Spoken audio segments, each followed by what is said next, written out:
he should be successful here, I feel like everyone's still watching me. But again, Man. no one was saying these things. The pressure is more so like internal. And I think it's one Yeah. of the things where I learned a long time ago, one of the number one drivers for most people is actually status. So like people want to maintain either the same level of status or go up. They never want to go down. What's up, guys? Thanks for listening in. Welcome to the Tim Perreira Show, where I interview founders, entrepreneurs, high performers, and we discuss the intersection between mental health and well-being and business. And this week I have on Marcus Chin, founder of Venli Consulting. He's been growing this business after leaving corporate world, being a sales leader at a Fortune 500 company, and is 5 years into growing a sales coaching business. It's become super successful. And I love Marcus's take on what he calls his 5 M's and how he lives his mission every single day, takes care of himself mentally, physically, emotionally, and spiritually. And he's pretty dialed in with his habits. I thought I was pretty locked in with my discipline and calendar and habits, and Marcus shows I got a lot of room to grow and really takes it to the next level. Hope you enjoy the episode. So anyways, good to see you, man. Yeah. Dude, you too. Dude, I appreciate you hopping on and just doing this. I'm super excited. I'm excited to chat with you. I'm excited to chat with, everybody who's coming on. It was so well received too. I sent out like 30 notes to LinkedIn to people, and I'm like, these are people I like. These are people I've maybe spoken with that I just like, man, how can I just have a conversation with somebody about stuff I care about? Yeah. And like 25 people right away were like, yeah. Dude, I love it. I'm on. I love it. You're my first one. Dude, amazing. Yeah. Well, it totally worked out, right? I mean, I was slow to respond because I don't check my phone like once a day typically. Yeah. But I'm the first guy to be on the podcast. Yeah. Dude, I mean, you responded like 5 hours later because you had shit going on. Because you prioritize your time. You have to. You only have so much time, man. So much energy. Yeah. I recently met this guy here in Austin who is like a life design coach for entrepreneurs, and we've just been hanging out more. Yeah. And I just have been picking up from him just how he schedules his day. Oh yeah. And he blocks like 3 or 4 hours in the morning for content, for creation. Mm-hmm. Yep. And so I just started doing that from 9, because I get back from jiu-jitsu at 8, and then I usually shower, change, whatever, and I'm at the latest 9, sometimes earlier. And I go 9 to 12, easy, done. It's nothing else except I write my number one priority down, and that's the only thing I work on. And dude, I've gotten so much shit done in the last 2 weeks. Oh, dude, it's like it's a major life hack to just build in that deep work first thing. Like it's amazing. Like just no Slack, no email. I don't even do LinkedIn. Like I just work. Yeah, dude. Well, we can just jump into it. This is kind of what I want to talk about more. Is so I know what I'm going to do a whole intro for this anyway. So we're just going to rip right into it. But my whole mission with this is to talk with people who understand the intersection of well-being. And for me, that is mental, physical, emotional, spiritual aspect, like depending on, if you want to go there, I'm happy to.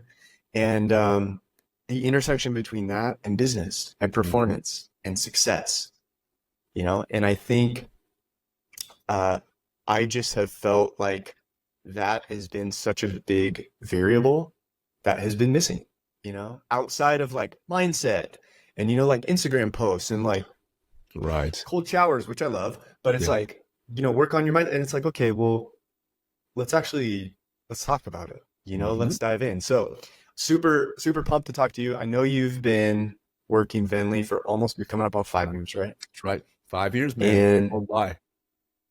Dude. And I know you're doing a lot with it. I know the main thing, right, is helping sales reps get from start to earn, right, 250K to 500K. We can talk more about that without the burnout. Yeah. Right. Without the overworking and everything. So I kind of want to start there if you're cool with that. I'm game. And just hear from you. Like, tell me a little bit more about Venli and what you're building and why you're building it. Yeah. Very cool. Well, first off, congrats to you. Congrats on building this podcast. Yeah. I mean, it's cool that, obviously we met in Cabo a few months back. Maybe it's almost been a year. I mean, 6 months or whatever. And now we're talking live, which is very, very cool. Right.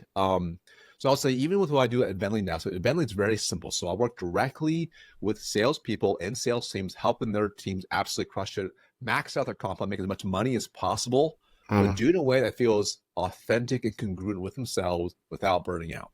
mm, And a big part of why I even started the business to begin with is because when I first got into sales, I was not a born salesperson.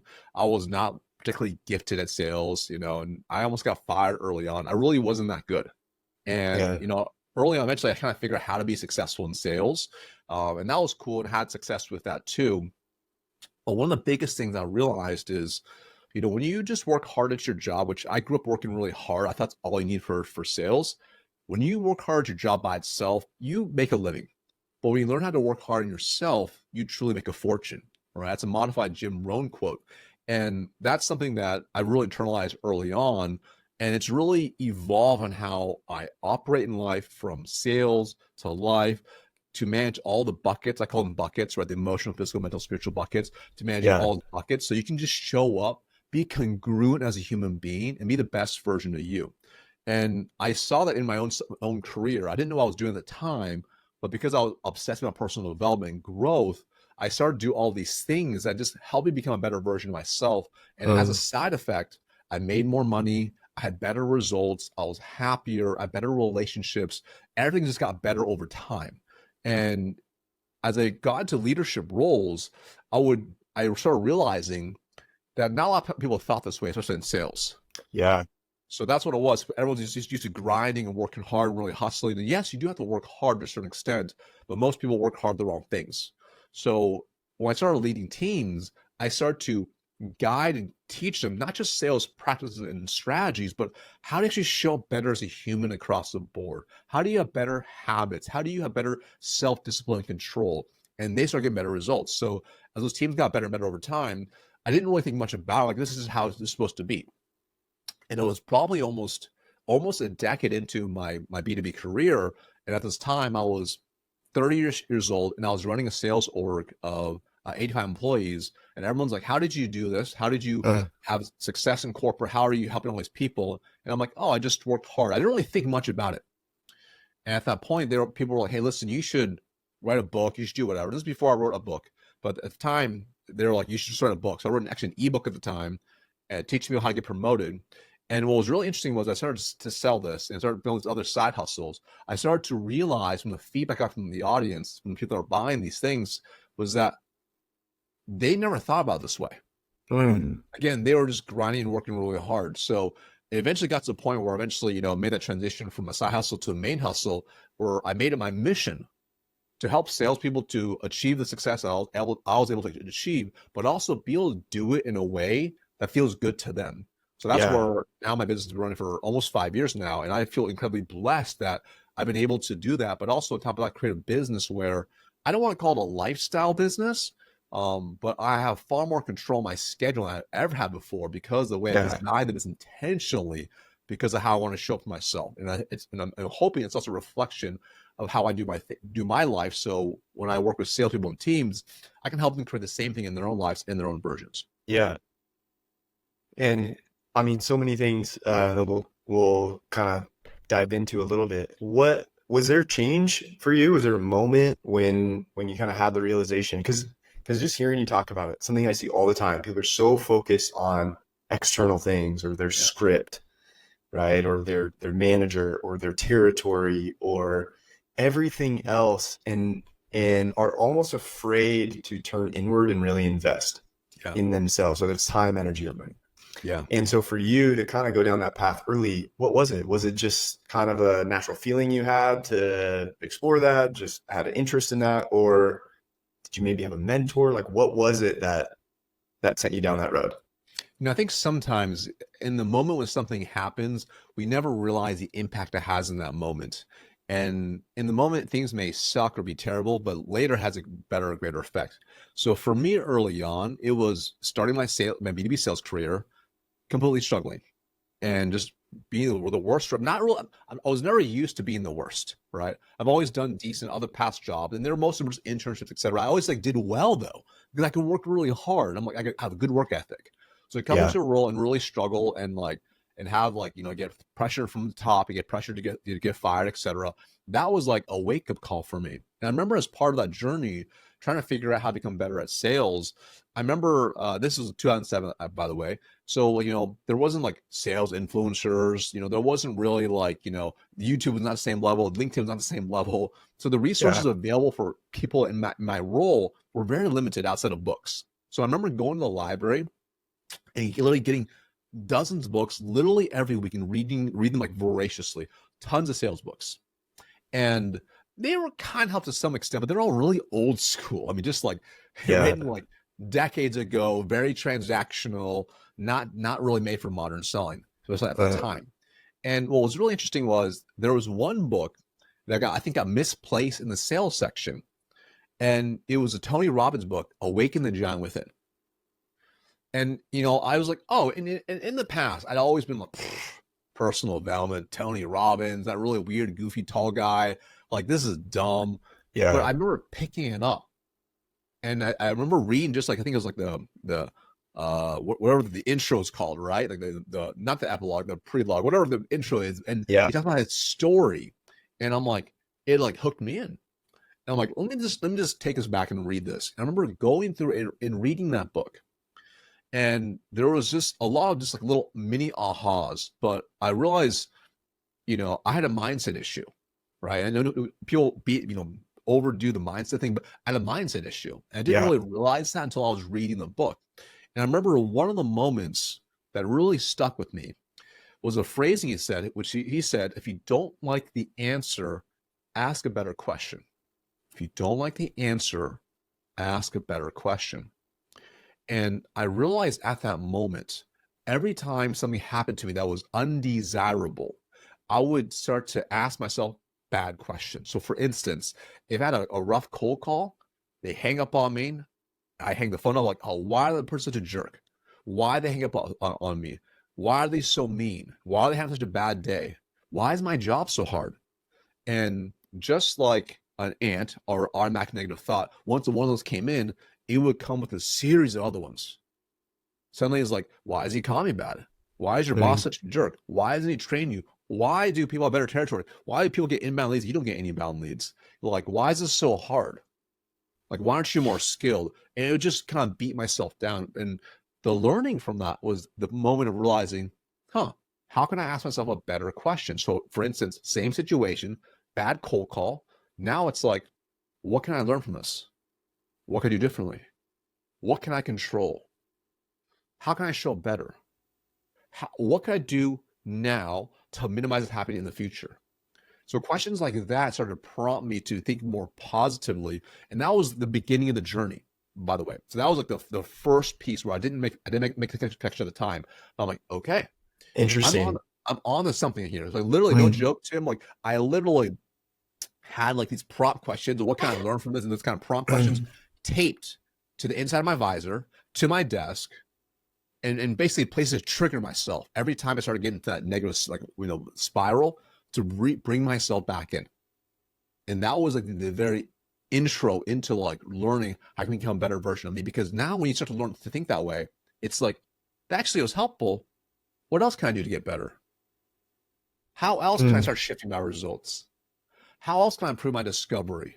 Who would know the better answer? If I didn't know, who do I think would know? Who else can I learn from? You start to kind of push yourself, and you start thinking different mental models. And that was like the very beginning. So sometimes people kind of see me today, they're like, what I've achieved or who I become. They're like, oh, this is how you're born. No way. It started there. And over time, I started kind of stack little things to kind of, I'm like, ooh, I'll hear a great idea from a friend. Like, oh, they time block in the morning and just do deep work. Maybe I should try that. So you go on this journey at that point of becoming like a human A/B test. Yes. Of learning how to A/B test everything to see what works best for you. You don't try to steal everyone else's thing, but you just do what's potentially best for you. You just try it and see what happens from there. Yeah. Man, you become like, I was talking with somebody about this the other day, is that you really got to put on your scientist hat. That's right. How curious can you be? Where can you keep like more of an open mind? And I just love that share with questions, because I had heard this a couple of years back, similar, but just framed in a different way. And it was like, look, when your mind is posed with a question, it's naturally going to try and come up with an answer. That's right. That's just what it does. That's Right. right. And so if there's something, like you want an answer to, right, or something that you're struggling with or trying to figure out, be very intentional with the question you ask it, because your mind is going to start looking for answers. That's Right. That's It's exactly just kind of like this autopilot response. And it's Mhm. such an easy way to start shifting how you're viewing what's going on around. Yeah. And what I found has really helped him is you have to curate the design to trigger yourself to ask the questions. So like the very early phase of me doing that was literally post-it notes, right? Like just so I could visually see it. And that might be the start for someone whoever's watching this right now to do the same thing. But now I've gotten to the point where I've actually engineered into my process of what I do each day to trigger myself in certain ways. So like, for example, like even at the end of each day when I journal, I use this like digital journal that has key prompts that show up. So it's like, what are your wins for the day, Marcus? Okay, like so it's training me to kind of think that way. Yes. What insight did you Yeah. learn today? What could you done better? How did you feel about today? What's your number one focus for tomorrow? Stuff like that. So you start to engineer into your routine to help kind of guide your focus every single day, every single week, every single quarter, every single year. Yeah. Dude, I love this because, this is something I see when I work with guys who are high performers, whether they're in sales or running a business, they're doing something, and there's a part of their life they struggle with, right? Whether it is binge eating, too much alcohol, Right. procrastination, not hitting the gym, not doing whatever. And it's like, this is so common. And it's like we feel that if we can't do it with willpower, we're not good enough to do it. And one Right. of the things I try and hammer on, which is exactly what you said, is pay attention to your environment. That's right. Your social environment, your physical environment, Mhm. like everything that is going on around you, and use it to your advantage. That's right. Put cues, put things around, sticking out on your computer, right? Mhm. I love the Viles. That's amazing, right? Somewhere where you're going to be, where it just, man, it acts as a trigger and it acts as a reminder. That's right. Something where, hey, nighttime or evenings here, and I have this prompt, it's time to journal, and all the questions, all the prompts are there. And it takes the mental load Correct. out of it. And all you have to do is show up and execute. That's it. Just make it as easy as possible, right? When you try to develop that new habit, it's like, how can I make it easy? How can I make it obvious, right? What's my cue to get me to do it? Yeah. So whatever we can do to make it easy, especially for a new habit, that's so key. Yeah. So let me ask you this. What do you feel like when you start working with people?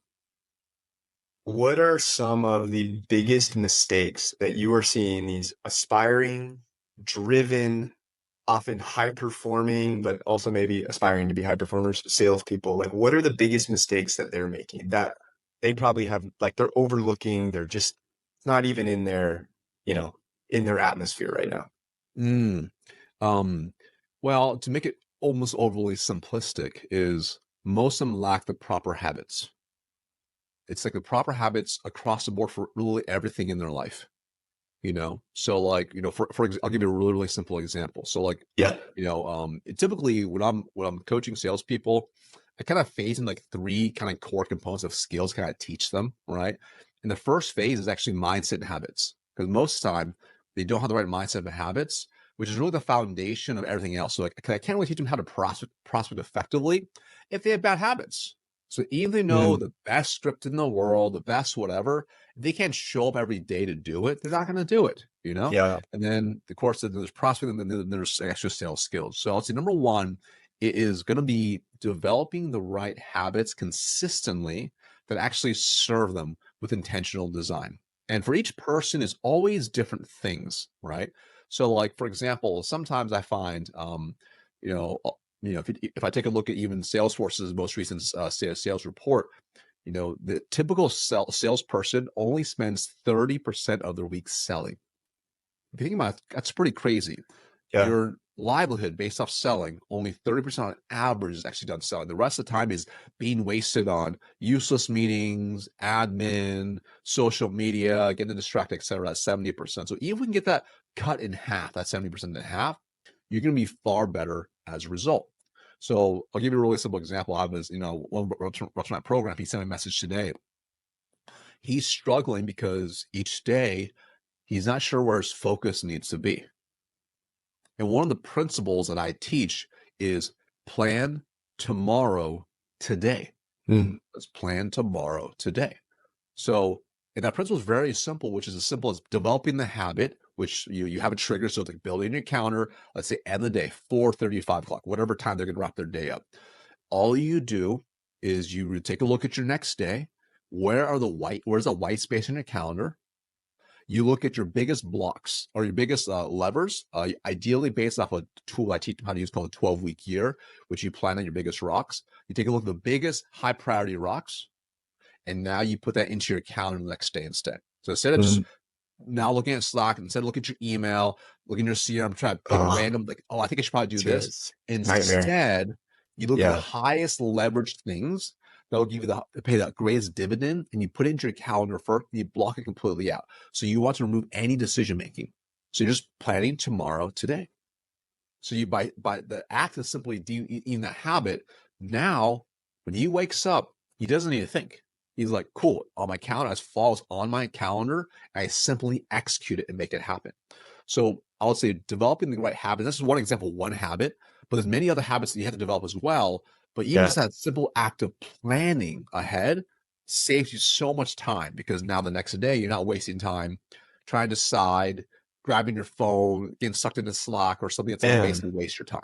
And the stress out of it, right? There is that saves time because you're not you're not spending time planning in the morning or just guessing, but also there is a level of, hey, dude, let me take a deep breath. I got tomorrow planned. I know I don't have to stress about it the rest of the day. It's locked in. I know my priorities. I know my big rock. It's actually already on my calendar. Now I'm ready to roll. And I think that's a variable that a lot of people that aren't doing this don't grasp, because it's not quite tangible, but is almost the weight that is lifted when you start giving yourself a little bit of a plan. 100%. And this is why there's nothing wrong with this, but what I used to do was this. So I remember getting Sundayitis. And Sundayitis, if you don't know what that is, it's like Sunday night, you're hanging out with family, you're chilling, but you're thinking about the next day, Monday, and you're like, oh, what am I going to do? You start thinking about your numbers, your quota, your pipeline, the meetings have any white space. But then you're like, you know what I'm going to do Monday morning? I'm going to plan my day. I'm going to plan my day. Just get kickstarted.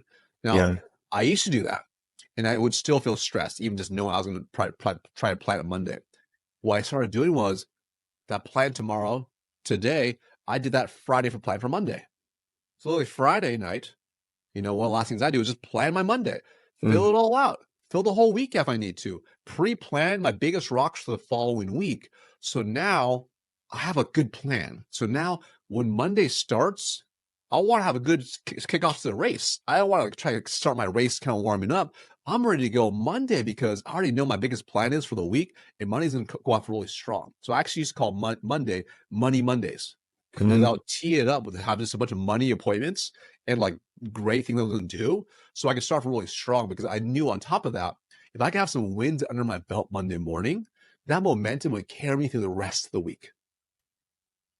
And I love this because, going back to what I was saying with often how people feel like they have to have the willpower, and if they don't, they're somehow less than. And I remember a conversation when we were in Cabo and about social media, and you had the app, One Sec app, not a sponsor, shout out. Maybe they should sponsor you. On your phone, right? Because and you just had it as a way to delay. Basically, how a one sec works is you click on Instagram and something pops up. Maybe it makes you wait 10 seconds and it tells you to take a deep breath, and then you select why you're going into the app. So it's enough friction. That's right. And I loved it because, I was there and I'm with a lot of people who have successful businesses, but, they're also dealing with challenges and struggles too. And one of the things came up with procrastination or getting distracted. And, to see you chatting with you, a guy who has a successful coaching business, and you were just like, yeah, I know that if I don't have this, I'll get distracted with social media. And so I put this in place so I don't. And it was something just clicked. I'm like, man, just somebody who gets it and says, look, I would rather have my desired outcome than feel like I'm doing something with just willpower to like feed my ego. And it was like, I am so clear on what I want the end result to be. you know, yeah. and looking instead of looking at, man, I can't do it. I just get sucked into social media and then I'm there for hours, instead being like, okay, what do I need to do? What system needs to be in place?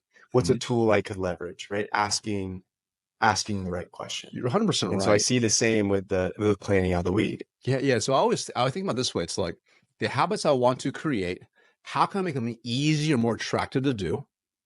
And the ones I don't, my bad habits, how can I eliminate them? How can I make it Yeah. harder? How can I create more friction from even like social media? I mean, I think about social media as a good example. So these companies spend billions of dollars trying to create an app that hooks you and makes you addicted. Yeah. So to hope that our willpower can beat that, that's pretty hard. Like, just make it harder for yourself to get to that point. And I think about this is Yeah. for like everything. Say for food. Like, for example, I love food. I love candy. I love snacks. I love salty snack. If it's in the house, I'll eat it all. And I realized this years ago because I had a problem controlling myself. So what did I do? I created more friction. I just don't have it in the house. Yeah. That's it. Like, first it was like, oh, I'm just gonna put it in on a high like cabinet. No, man, I'm gonna climb chairs now and like climb a ladder to get to that. Yeah. Now, best thing to do, move it out of the house. Now I have to leave the house. And because I'm cheap, I'm not gonna pay for Instacart or Postmates to go and like pay delivery fee to get snacks. So I'm like, make it so yeah, make it hard for Yeah. yourself. That's when you're more likely to like uphold that, the discipline, if you will, to not Yeah. not engage that bad habit. Yeah. I love that.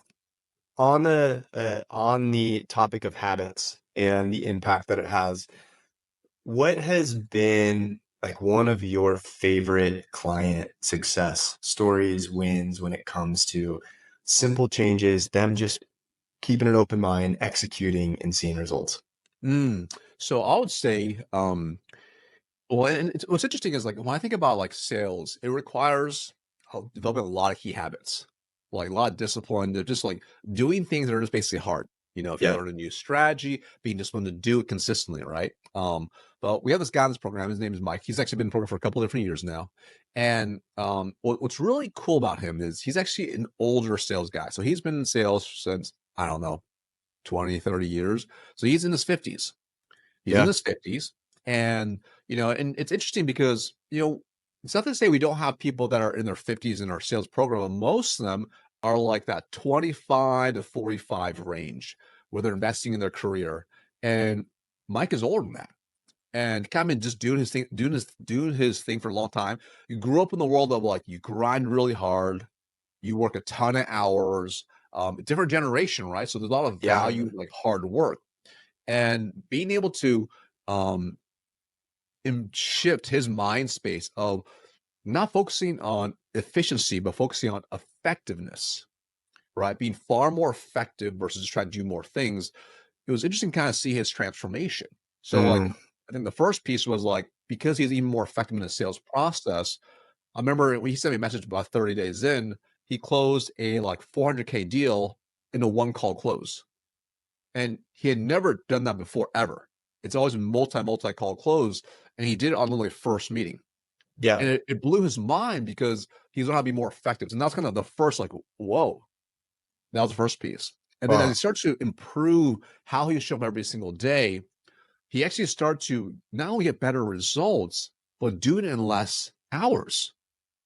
And what was really, really cool is like, by the time he ended finishing his year, he ended up finishing Hidden Presence Club. So one of the top reps has come over 100 plus reps. And he went from making about 125K, decent money, to 215K just in year one. Wow. And at this point, he had never really broken like that 150-ish mark. He's gotten like kind of teetered around to go way beyond that. And his comp plan has limits to, but he's basically maxed the comp plan out. And that was interesting. But the best part wasn't just that. Because before, he would work 70, 80 hours a week just to make his 125K. And he reduced it down to about 50 hours. And we were almost laughing because he's like, like once I got to 40, I could stop working, but I'm too used to like still working, I'm like, it's kind of funny, but still. So he reduced his time down by 20-ish Yeah. hours a week, right? But more importantly, he had more time to do more stuff. So he had more time to volunteer at his church, take on leadership roles with his church. spend more time with his wife, go on trips. They ended up moving to San Diego, one of his dream cities, because he lived over on the East Coast, right, in a remote role. But his life completely transformed because he started to actually improve on these habits, from showing up to his sales process to everything that he was able to feel the benefits from, but not just for himself, but for his community, for his spouse, for his church. And I thought that was really, really powerful because he committed to it. He was open-minded to it, and he was coachable to it. That's what happened. Yeah. It's such a great example of, I always tell guys, I'm like, you're everywhere you go. Yeah. In relationships, when you're in line at the DMV, when you're coaching your kid's basketball team, when you're at work. And so this kind of work, when you practice, you're building the muscle, you're building discipline, you're building focus, you're building the ability to prioritize what's most important, right? And when you start doing that in one area of your life, how could it not trickle down and translate to other areas of your life? I love what you said about efficiency and effectiveness too. I just heard this morning, and it was like, most people now are trying to optimize for efficiency, and it leaves a huge gap for the people who are really focused on being effective and are willing to put in work and provide a high quality output as well. It's like that saying, I think it's a Bruce Lee quote, where he's like, I fear not the man who knows 10,000 kicks. I fear the man who knows one kick done 10,000 times. Yeah. Man. So this is what I want to ask about too, is because you were in sales roles and you shifted to running your own business, which there's a lot of skills and skill sets that translate, right? Which is actually probably for a whole different conversation. That was something I had a ton of doubt on leaving sales, trying to start my own business. But first thing I want to ask is, what do you feel like people misunderstand most about being a founder, sales coach, like doing what you're doing now? What do you feel like is most understood about it? Misunderstood, sorry. I would say it's way harder than everybody thinks. Like, that's probably the first piece. I think especially where you see a lot of salespeople who, like, naturally, as a byproduct of them being that role, they're almost like in the sales role, they're almost like a little entrepreneur. They're finding business, they're closing business. Like, hey, cool, like that sounds awesome. And when you make that leap, that's probably a very useful skill, 100%. From communication, discipline, sales, etc. That's all really important. But once you jump into the role of a founder or starting your own company, you start realizing pretty quickly that there are a lot of gaps that you have to kind of figure out pretty quickly to be successful, and that you may have not even realized until you're actually in the role. So, for example, like, depending if you had a side hustle first or not, but you need to learn how to create a compelling offer. Do you know how to create an actual offer that actually people actually want? Who do you want to actually go market and go to, right? Even something simple as that, to how will I go and market? How will I generate attention? You start realizing pretty quickly, like, maybe you're good at sales, but that marketing lens of very top of the funnel is a different way to kind of think, and then to even managing a P&L, a profit and loss statement, to knowing how to, like, okay, like, if I'm bringing dollars in now, or what if I'm not bringing dollars in, what's my monthly burn? Like, can I manage my finances? How can I structure it properly? To even managing your taxes, to managing your books, to, like, thinking even long term of like promotional strategy, to improving your product, to customer success, fulfillment. So there's all these different hats you don't really realize are important until you're actually in the role. And as you start to build your business, scale it up, it's like, actually, like, I'm doing so much now. What's my next move? So you're often lost of like, what's the next step I should actually take that you're not even sure about? Because every bet that you make can be amazing for your business, or it could also cripple your business if you're not careful. You'll hire one bad person, they could drain your cash flow. So there's always things you start thinking about, from system building to hiring people, etc. And I think a lot of people don't realize that. And that's why it's really not uncommon. I've seen people, they break free from corporate, right? They leave the rat race, quote unquote, and then they go and they start their own business, and maybe they make it a year, and then they go back, right? Again, it's nothing against them. It's just, it's really hard. I think they underestimate potentially how hard it actually is to do all these things, because, online, things get really easily glamorized. Oh, hey, just build a course. and just market it on Just make an LinkedIn, e-course. you know, 6 figures. Just easy make an money. e-course. Yeah. Oh, come To me, on. it's scalable, right? Yeah. So I think you get sold a dream a little bit, but Yeah. it's not all bad though, because once you figure it out, you sort of kind of learn from it. I mean, it's incredibly rewarding to be able to build your own products and to directly impact people and see the direct impact. It's really, really powerful. But I would Yeah. say for most people that don't realize is 99% of the time it's super hard. Yeah. That 1% though is makes it all worth it. But most of Yeah. the time, it's just making hard decisions nonstop. Yeah. Right. I think of I was working with this coach for a bit, and he summarized it into attract, convert, deliver, which is a nice way to think about it. And I think a lot of people, especially sales, and they go into it, they're probably pretty good at converting. Yep. You put me on a call with somebody, I can talk to them. Even though when I did it and I started coaching, I went 0 for my first 20.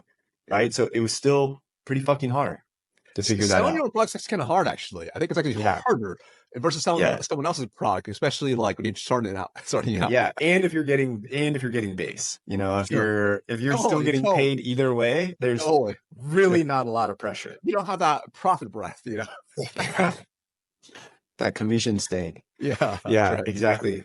So over the last 5 years, I mean, it's a big transition, right? To go from having a steady paycheck, even if it's a commission based or heavily commission focused job, making this transition, making it work, all the growing pains, figuring out your offer. You have a family, right? Like this isn't just you and your, in your studio apartment, Right. making it work without obligations. Yeah. What weight has that had at times on you? I'm curious about what the struggle really has been like for you personally, and just trying to get to this point, Yeah. making it work.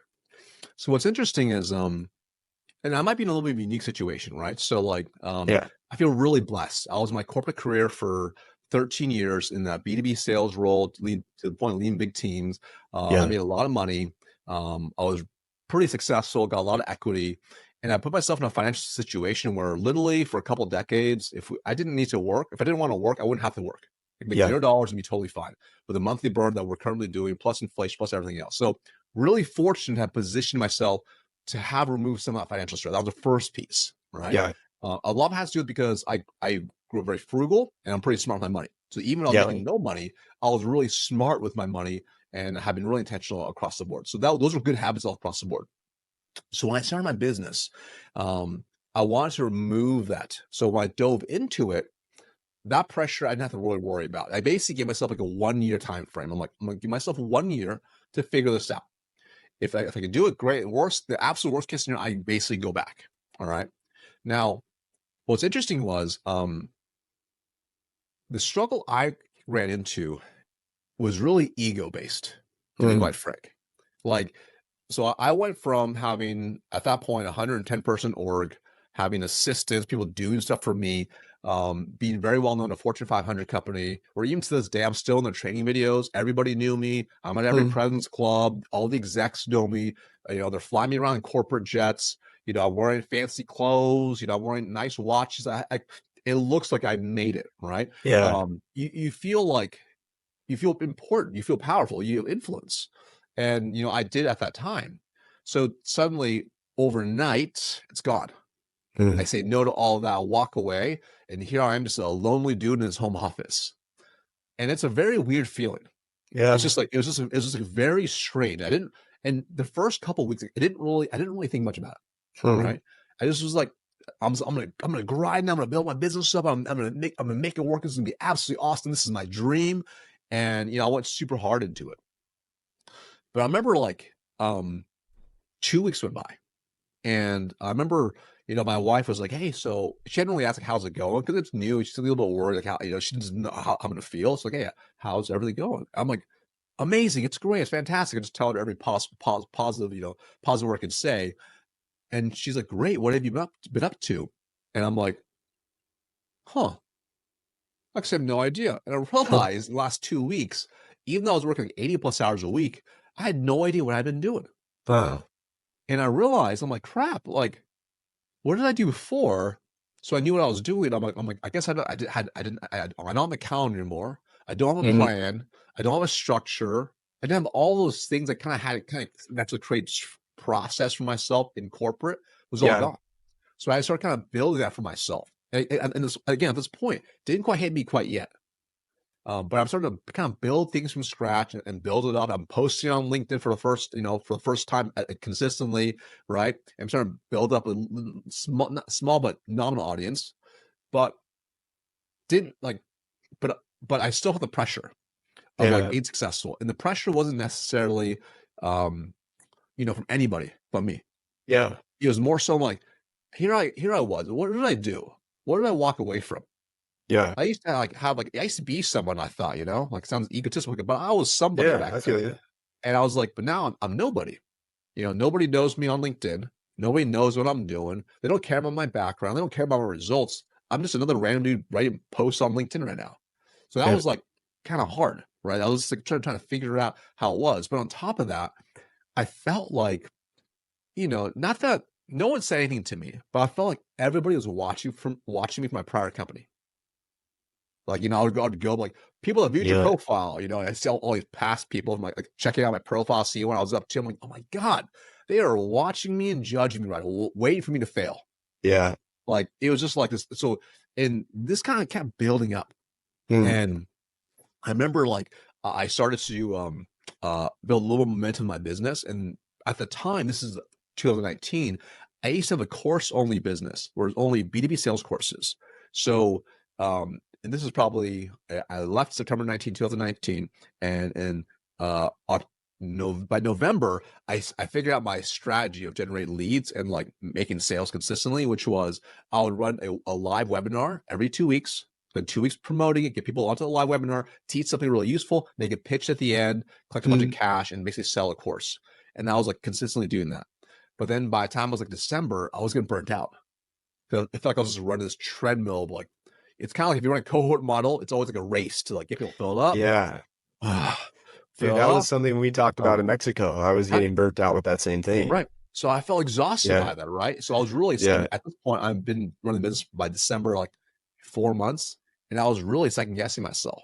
I'm Huh. like, man, like this is like exhausting. This is even what I want to do. Like, I'm making less money. Like, I'm working way harder than before. I have to do everything. Like, I'm not good at tech. I got to build these funnels, these websites, these automation. I got to build all these things. I don't know how to do any of these things. And I was getting really, really stressed. And Yeah. and I remember like I even had this job alert that would show up for VP of sales roles and CRO roles. That get emailed me from LinkedIn, like, oh, here's his new jobs. So like every time I got one of those pings from LinkedIn, I'm like, should I check it out? Should I go for it? Tempting. Should I go begging for my job back? Like, Yeah. like I didn't want to from the ego part. I'm like, I can't go back. But there's an Yeah. ego part, like, because like, oh, he's been really successful. He should be successful here. I feel like everyone's still watching me. But again, Man. no one was saying these things. The pressure is more so like internal. And I think it's one Yeah. of the things where I learned a long time ago, one of the number one drivers for most people is actually status. So like people want to maintain either the same level of status or go up. They never want to go down. It doesn't matter. It's not necessarily from a title perspective, but like if you're used to living a certain lifestyle, you never want to have to go backwards. Yeah. Like you always want to kind of hopefully maintain or at least go up. And Yeah. I felt like because from a title, responsibility, all these things, I was going backwards. Yeah. And that's how I felt, especially probably for the first year. Probably every day for the first year, I thought about quitting. Every day for the first year, it's pretty hard. Yeah, it's very primal. Status is very primal. We often don't see it that way, but this urge within us to either look good in front of others, Right. or feel like we're going to be found out or whatever. Yeah, it has very 100%. primal ties. Because you think about back in the day, if we get kicked out of the gang, we get kicked out of the tribe, that would mean exile or meant we were, left to dead. fend for ourselves. And That's it, man. 100%. So Yeah. I always think about that. I'm like, man, that was like that year one was probably the hardest for sure. Yeah. What are some things I'm really interested to hear, because you are so, I mean, I remember seeing like a screenshot of your calendar and it was like everything was dialed in and locked in. And I know you really take care of yourself and the food you're eating and just everything you're consuming from, again, food, drink to media, social media, like it's all very intentional. Let's say most of it is very intentional.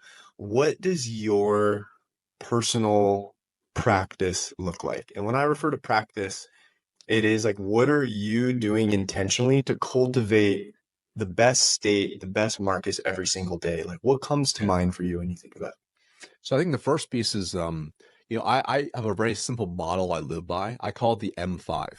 And the M5 are five core components of my life, which is basically it's an extrapolation of emotional, physical, spiritual, mental. It's kind of like that, but a little bit, it means a little more to me personally, right? So Yeah. the M5 is very simple, right? So it stands for mind. So every day I'm doing things to feed my mind properly, the right things. So I'm trying to eliminate the bad things, feed it the good things, right? Yeah. I love it. Second M is muscle. So that's your diet, that's your nutrition, that's physical working out, that's like physically blood tests, all the things that basically tie with your physical body. I call them M for muscle. Muscle makes it a little bit easier to kind of remember, right? Yeah. Yeah. Then there is a mission. So doing things every day that aligns to my mission. That's really important. So again, that's getting high intention. Then there's next M is marriage. So this is not just your spouse, but the closest relationship. So I always imagine like whomever, maybe it's your roommate, maybe it's your best friend, whoever you spend the most amount of time with. Imagine if you're married to them. Are you showing up to be the best version of yourself for them every single day? Okay. So you got to really challenge yourself there. And the last M is money, right? So which is like, am I doing things that are IPAs, income producing activities, right? Like it's just one of the things where I'm always obsessed about money, and it's a terrible thing to think about. But the reality is I know money solves a lot of problems. So that's important as part of what I do every single day. And sometimes it's direct or indirect. So what that means is with this M5, every day I'm doing my best to show up every possible way to actually deliver on the M5, right? Yeah. So that means my calendar is set up a certain way to ensure I'm fully there. So you make a really simple example. So like, typically I can walk on like a typical day. Today's a good example, right? So, today, I woke up at 6, and the first thing I do is I drink a bunch of water and I get about 2,000 steps in. That's it. No screens, no phones, like if it was my phone, it's only because I'm listening to like a podcast or Yeah. an audiobook, something like that. So I'm feeding my mind again, feeding my mind, and I'm getting some movement in. Yeah. Well, just first thing. It's really Intentional what you're listening to, too, not 100%. like mind It, numbing stuff. It's like it's exactly. cultivating. You never felt like you got to a certain point and you didn't have to do it again. Well, I always think about it's like this. It's actually relatively easy to get a six pack. It's really hard to keep a six pack. Yeah. So just like anything else, it's the maintenance is always the hardest part. Yeah. So, and I've kind of developed this. Well, I think what's also key is like once you develop the identity of a certain person, when Yeah. you don't do it, it becomes incongruent to you. Big time. So I've created that congruency in my own life where I know I'm going to listen to positive things, and I've actually tried to switch to some other things, and I just didn't get into it. So, for example, like I know biography is actually very useful, but I'm not really into most biographies unless it's like a really good reader. I don't know what it is. I'm not trying to read a business book or a sales book or a book about wellness, and like I don't know what it is. But it is what it is. That was a test, by the way, because I heard entrepreneurs listen to biographies, so I should try it too. Didn't work for me. Only some. Yeah. So, man, it's such a good point. And going back to the questions you were talking about earlier, is that open-mindedness and curiosity. And there's so much stuff out there about how entrepreneurs should live, how successful people live. And to be honest, there is a lot of good stuff to it. But at the same time, it's not a blanket, statement or game plan for everybody. And I think the biggest thing, I have a 4-week rule. I'll try anything for 4 weeks. Beautiful. But I got to do it for 28 days. That's it. And so whether it's cold showers, it's mouth taping, it's high-fiving myself in the mirror. I got that from Mel Robbins. Like, I am at a point where I'm like, I'm open to whatever. I don't care if it's weird, because weird works sometimes. Dude, and totally. It's about seeing what specifically works for you, what you enjoy, what lights you up, the authors you like, the things that inspire you. But there's got to be some curiosity, and there's got to be open-mindedness to it. Don't knock until you try it. That's what I always say, right? It's easy to hate until you try it. So, like, pretty much everything I do now, like, I won't probably made fun of, by the way. So, okay, same. So, like, I'm waking up, I'm just walking around. Like, if it's cold, I'm walking around in a circle around my house, get my steps in. It is what it is. I just want to get some blood flow in the morning, right? Then I'll pop my all my supplements I have. After I have my supplements, then I go and actually I'll sit down and I'll write out all my goals. So I write all my goals out, just physically write it out. Depending on how much time I have, some days a little crazier. I actually have it's about a 9-minute video I made for myself where I've created what's called a life manifesto, where Amazing. I basically have written out what my dream life looks like. From the time I wake up to when I go to bed, I've written it out, and then I recorded myself reading it to myself. It talks about how I feel, how I show up, what my life looks like, what I'm doing, and then my value system, etc. And then I have like different pictures, like a vision board inserted in the video. That's really cool. I love that video. It's amazing that you went right into that. I was gonna ask you if you have goals. Yeah. I think I knew the answer, but if you write them down, because I heard 3% of people write down goals. Yeah. And then, okay, you've written them down. Then what are you doing with them? Yeah. You know, and I think a big thing that I really work with my guys on too is like everything, because we'll set weekly targets as well. It's like they should be visible. They should be front and center. Put it on your 100%. Phone background. Write them down every day. Visualize them. You know, creating. I have vision boards and stuff. You have to do it. You have to like create yourself to do it, right? So like even that video, what I'll do depending on how much time I have. So sometimes if my day's kind of crazy, I'm like, you know what? Like on my walk, I'm gonna listen to it and pull it out and just look at my phone and watch my video, right? Yeah. If it's like if I have more time, I'll sit and I'll play and I'll visualize it, right?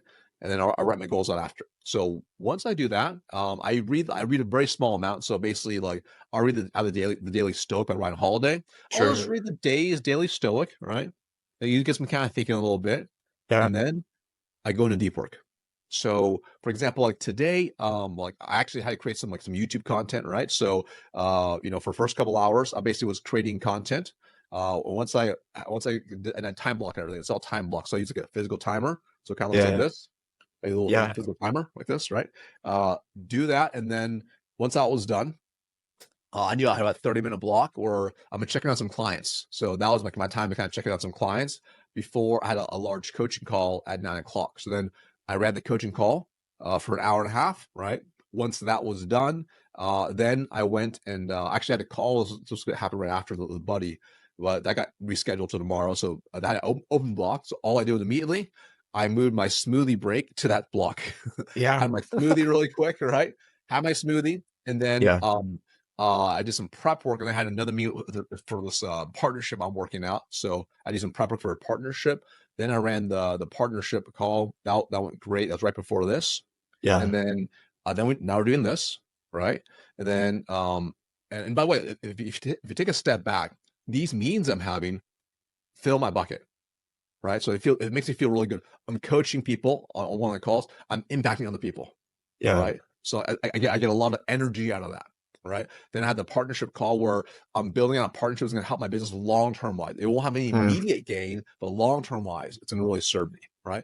We're having a call right now. Like we're going to have, I'm enjoying my conversation. Hopefully you're enjoying our conversation. Yeah. And hopefully we can impact some more people by them listening to. So we're creating future content, which hopefully impact a lot of people, which again, that fills me up again. That goes my mission, right? Yeah. And then let's see, after this, I'm going to buy a bunch of ETFs and crypto. Okay. I got some financial stuff to kind of put into play, right? So, like it's just one of the M's. It's one of the M's. That's it. And I manually do it versus automatic. Because some people are like, we should just automate. Like, no. There's something about when you manually do it and you watch the money come out, it makes you much more in tune to what's coming in and out, right? So it's very, very intentional, right? And then once we get that done, I'm actually going to pick up my kid, right? So pick up my kid from camp. He's going to go over to his grandma's for dinner and hang out with her and play with her for the afternoon. So I'm going to pick him up. Now I guess I'm a short amount of time with my kid, take him over there. And then when I come back, I'm actually going to do my plan tomorrow. So I plan tomorrow, but then I also check my email. Now I only check my email once a day. So my EA manages all my email, but then she has like things that she knows I like to read. So that's my time to actually check email that in that 30-minute max block. Gotcha. Right? So I'll check email then, and then I worked out. So I used to work out in the morning, by the way. Yeah. One thing that shifted is an afternoon workout. That's been interesting, right? Yeah. Just kind of see how do I do? Yeah. Is that a recent shift? I've been doing it for probably about a month now, and Okay. I gotta say, I actually really like it. Yeah. Like, I've made the hardest part, opposite shift recently. to be the That's why I opposite shift. asked. So Yeah. I think you get it, whatever works for you, right? I think that's Yeah. what's key. So the reason I made that shift was I also switched my workout to switch it up, Yeah. and I got really I've been in this calisthenics program, and like it crushes me. It Yes. just like destroys me. So before in the morning workout, like if I was doing a not intermittent fast, that sounds like such a typical intermittent fast and cold plunge. But anyways, uh, I found those days that I was doing intermittent fast. If I worked out really intensely in the morning, I was like destroyed energy Mhm. wise. So I'm like, okay, I should probably do like after I have a smoothie and some stuff in the later afternoon. Yeah. So that's been a little better for now until I get my body acclimated. I might go back. I do enjoy the morning workout. But anyways, I'll do that. And then I'll make dinner after that. And then my wife and I have a nice dinner together. And then we're gonna go and pick up my kiddo around 8:30, hang out with my kiddo, get him ready for bed. And then when he goes down to bed, then I do my nighttime routine. And my nighttime routine is pretty chill. I basically I'll journal, answer those question prompts, Yep. right? I have a Handwritten whole or do you do digitally? digital. My Okay. handwriting is so bad that I can't really read it. So like I have to use a digital journal because what I do is I have a whole end of the week routine as well, Yeah. where every day I answer those questions, but at the end of the week, I'll go back. Well, I forgot to mention one of the questions is what decisions did I make today and Yeah. why. So Mhm. like I'm looking for like different decisions I made and what I determined the impact to be. And then Yeah. at the end of the week, I review my whole week calendar and I review my journal. I take a look at what gave me energy this week, what took away my energy. And then I also write down like what decisions did I make and what I expect what the impact is going to have. And then write down if someone was to buy my business tomorrow, what's the number one thing they would change? Mhm. So it gets me kind of thinking a little bit in terms of like how can I improve the business. Yeah. Last question is also what's my number one focus next week? So Friday, I'm prompting myself for the future, right? So you can kind of see that there's a whole like cycle, how things kind of tie Yeah. together or tie feedback loop. But that's kind of the kind of typical day I have where it allows me to hit all the buckets primarily pretty consistently for the M5, Yeah. which is how I really drive every single day. Yeah. I love it. It's very intentional, intentionally living. Mhm. And I think once you start to get clear on that and why you're waking up every day, what your mission is, what you're working towards, your targets, your objectives, and knowing that when you set those, it's okay if those change. Those don't have to be perfect out the gate. They actually probably should change, either expand or adjust a little bit as you gain more clarity.